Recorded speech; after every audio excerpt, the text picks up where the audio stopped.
Alright, so story time. I wrote my first children's book in response to the fact that I did not get to see my daughter very often. Like, I've been a single father since she was 1 year old. Her mother and I separated, and she's been living with me since then. And in order to support her, I ended up stepping away from music because I couldn't really be traveling to do shows and stuff with, a toddler. And I ended up having to get two full time jobs in order to support us. But because I had two full time jobs, that meant that I was not sleeping at all. I was, not at all. Because I had these two full time jobs, that meant that I was sleeping an average of about 15 hours per week on everything. That is not an exaggeration. And I was going from one job directly to the next job. And I would see my daughter for about 15 or 20 minutes per day. I would get off of work at 7 o'clock in the morning, go straight to my mother's house so I could get my daughter dressed and ready for school or for Head Start, take her to school, and then take a short nap and then go to my other job. On weekends, I was working about 36 hours straight because I was working the two jobs back to back. I was a massage therapist, and then I also ran a hotel. The hotel job, I would be there overnight. And so I started feeling really bad because, naturally my daughter was really missing me. I wasn't seeing her at all.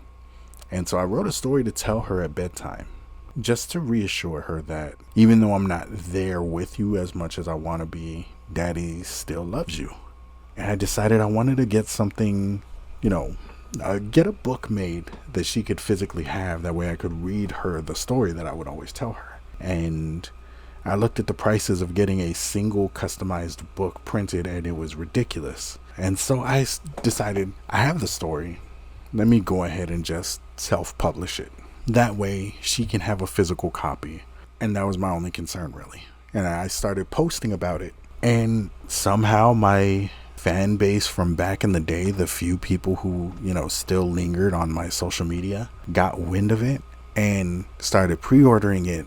And it was a #1 new release on Amazon the day that it came out, which is still surreal to me.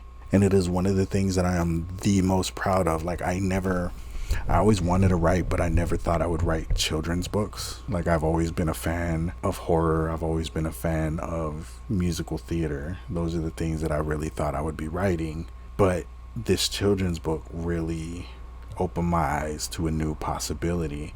And my daughter seeing herself in a book is such a beautiful thing.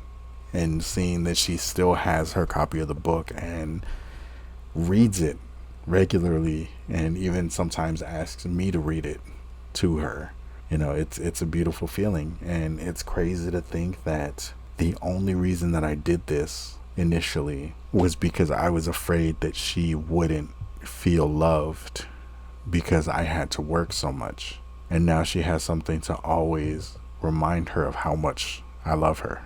And I just want other kids to be able to feel that too, like, for whatever reason you might not be there, you can still show your kids that Daddy's love is always going to be there for them no matter what.